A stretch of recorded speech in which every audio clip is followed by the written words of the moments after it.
I'll, 27F, be getting married in the next year to 18 months, no date finalized yet. Originally I had planned to have my stepdad and my paternal grandpa share the father of the bride duties because my dad has been dead since I was 6 years old and my stepdad has been there for me almost as long, but my grandpa is hugely important and has played the role as most important man in my life after my dad. My stepdad did not want to share the role and he wanted the walk down the aisle and the father/daughter dance to be just us. He told me he was not okay with my grandpa doing either alone or both with him. He told me when it comes down to it he was the real dad in my life since I was 7 years old, and while he might not be biologically my dad, he has been married to my mom and taking care of me for 20 years, and he is also the father to all my siblings, and his place in my life should be honored and not shared with a grandparent just because I lost my dad. So I told him I would have just grandpa then. This was not the end of the conversation and it came back up during my mom's birthday dinner. He mentioned it in front of his family, aka his parents and siblings, as well as my mom and my mom's family. He told me he wanted to be father of the bride, he wanted to walk me down the aisle, he wanted a father/daughter dance, he wanted a toast, he wanted everything that comes traditionally with this. Because he brought it up in front of them and because I was slightly annoyed by him bringing it up again without clarifying he was okay with sharing the role, I told him no again. I also told him I had already asked Grandpa. This was in front of both families and it did start a debate over this. Once I realized I was hated for saying no, by his family, and some of my mom's family including my mom disliked that I couldn't let him do it, but some were on my side, I decided to leave. My stepdad told me I had humiliated him and made the dinner all about me. I said he brought it up first and he told me kindness and decency would suggest I not turn him down in front of everyone. I also got a very angry message from one of his siblings and another from the same sibling on behalf of his parents. They told me I had no business treating him this way. When I didn't reply to this person either time, my stepdad told me I was going out of my way to behave inappropriately and to hurt him. The importance of my paternal family in my life has always been an issue for my stepdad and his family, but especially the importance of Grandpa. For many years my stepdad has been jealous and his family has commented that I shouldn't need my grandpa because I have my stepdad. His family have expressed their dislike for me several times because I have the relationship with Grandpa that they feel I should have with their son. My stepdad expected an apology and when he didn't get one, he told me yet again that he didn't like my behavior at the dinner. Comment 1. NTA, you actually did ask him to participate as a father in your wedding. He should be happy you have a great relationship with your grandpa as well, and it makes no sense for him to be jealous. In a sense it was him who rejected being there for you because he decided he'd rather act like a kid than actually be there for his daughter. I'm sorry that you have to go through this OP. It's hard to set your boundaries when you're surrounded by toxic people, but you did it and you should be proud of yourself. Comment 2. NTA. You made your position clear. He knew your position on the matter. It was his decision to try and publicly guilt and shame you into changing your mind because his entire family was around.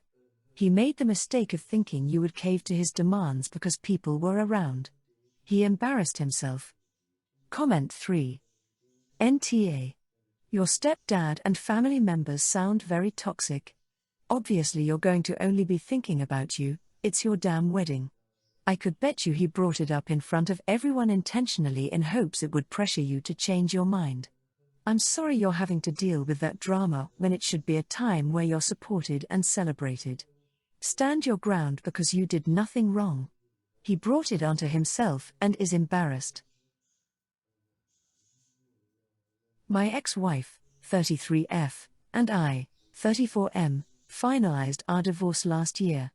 Long story short, she was having an emotional affair with a guy at work. She's now in a relationship with him. We also have a co-parenting arrangement for our daughter, 14F. My daughter is very close to her mom, and she even sided with her on her affair.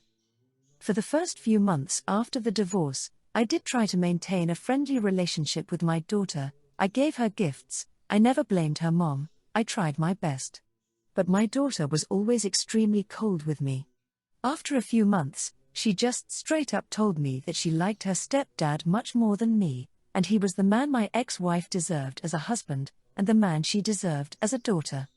I had no clue why she even said that to me, and that was the most painful thing anyone had ever said to me in my life. I broke down really bad that night, and took the next couple of days off work. After a couple of days, I decided that I wanted to emotionally and financially distance myself from my daughter, and that I would do the bare minimum possible and fulfill my legal and financial obligations till she was 18. All this time, my sister was only one there to support to me. I had no other family, my parents were long gone. My sister had gone through a similar thing a few years ago. Her husband had cheated on her. Luckily she had no children, but that experience had devastated her so much that she said she wasn't going to date ever again because she had lost trust in all men. After I had made the decision to distance myself from my daughter, I started removing her as the primary beneficiary from all my financial accounts, my 401k, etc., and instead put my sister as the beneficiary. I started withdrawing from the college funds I had saved for my daughter, and used it on myself and for my sister. This wasn't a one-way thing. My sister earns more than me, and over the past few months, I have received more gifts from her than I have received from my ex-wife in my entire life. We also went on a 2-week vacation to Europe. All in all, I have emotionally and financially distanced myself from my daughter, and I am doing the absolute bare minimum possible. I have plans to never speak to her ever again after she turns 18. I just want to finish off my legal and financial obligations to her. My daughter has definitely noticed this change in my behavior, but she hasn't said anything yet. Comment 1. I sense some missing stares. Kids with great dads don't randomly ditch that dad.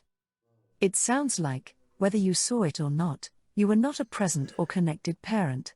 You haven't been someone she feels safe with or reliant on. Consider this. You wrote your daughter off completely after just a few months of bratty teen behavior. And she noticed. And she hasn't said anything. You did what she expected. And yes, it's an move to cut a literal child off so quickly. But again, you did what she expected. Comment 2. I think you're jumping to the finale too soon. Your daughter has a lot of growing up to do, and it will take years for her to get to the age of realizing that she may have made a mistake. If you want to step away, do that, but I don't think it's the way to go. Keep in her life. Keep asking her to do things with you. Keep pushing. If you step away and move on, you're confirming her idea of you. The next 4-ish years of her life are going to be difficult for everyone in her world. I hated some of those days with my girls, lol. She needs both of her parents to be her support system whether she wants/knows it or not. You're supposed to be the adult in this situation.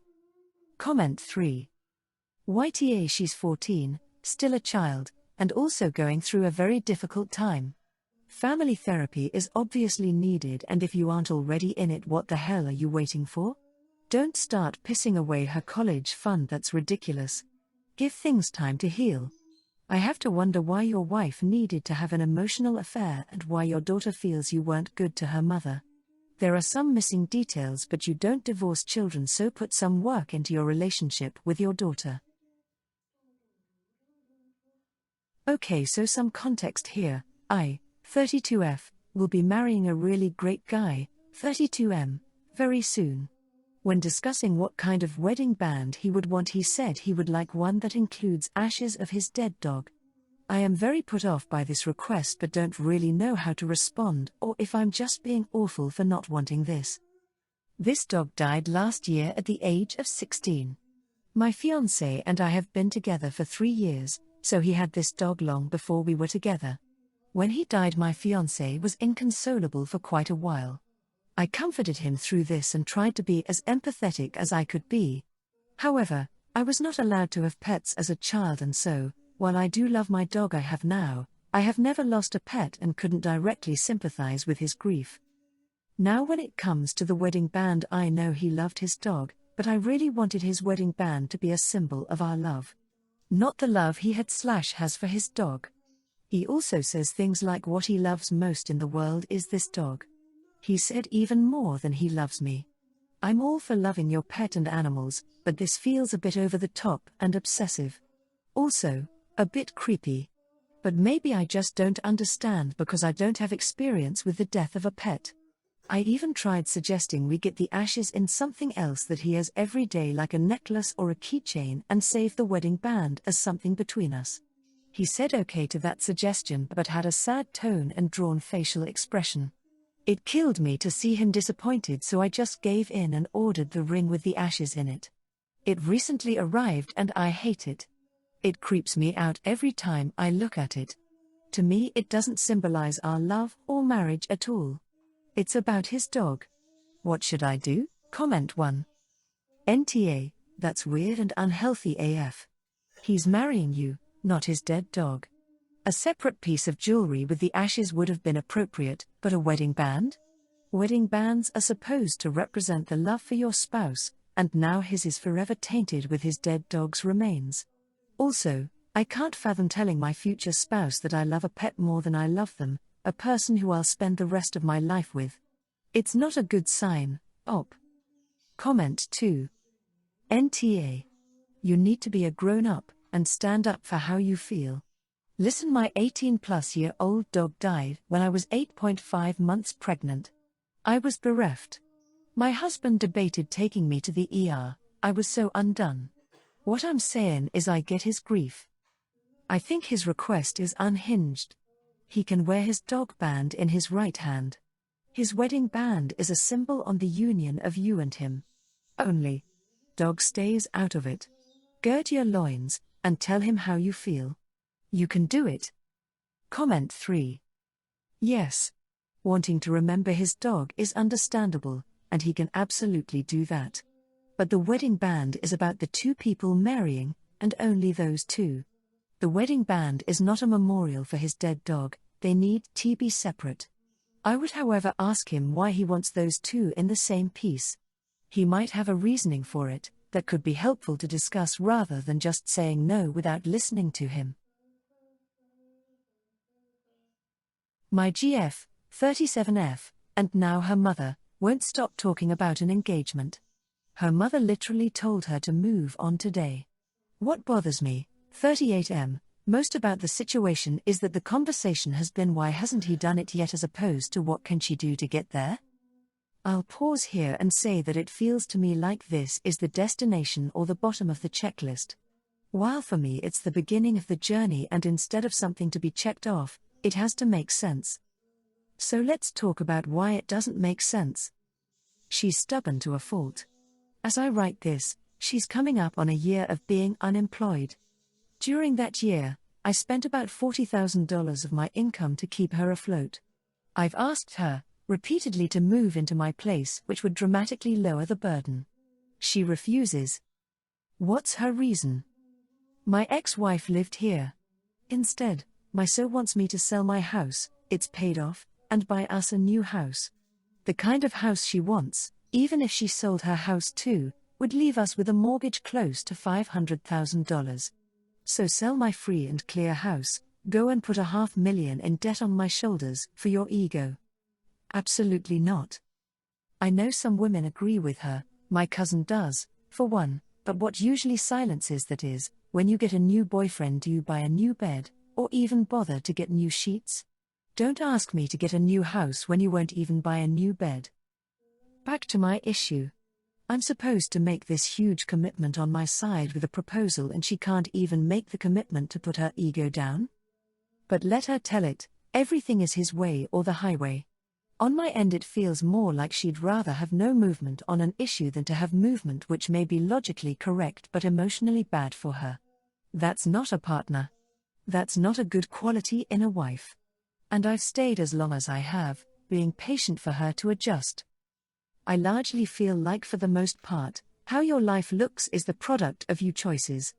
I'm 38 soon, I own outright my new luxury car, I'm a high-income earner, I have no student debt, and I own my 4-bed/4-bath 3,000 square feet home outright with no mortgage. None of this is lottery winnings or life insurance money. It's hard work and right choices. So I feel like if she doesn't see in me the leader she needs to get on board with, Least of all when she's going on a year of being carried by me, then I'm just not him for her. Comment 1. YTA for not breaking up with her sooner. Why are you even worried about this? Your girlfriend lives off your money but won't live in your paid-off house because she thinks there's bad juju in it. The woman literally can't do math to make good financial decisions. Cut her off and find someone without this. I am a woman and deserve whatever the duck I want, even if it makes no sense.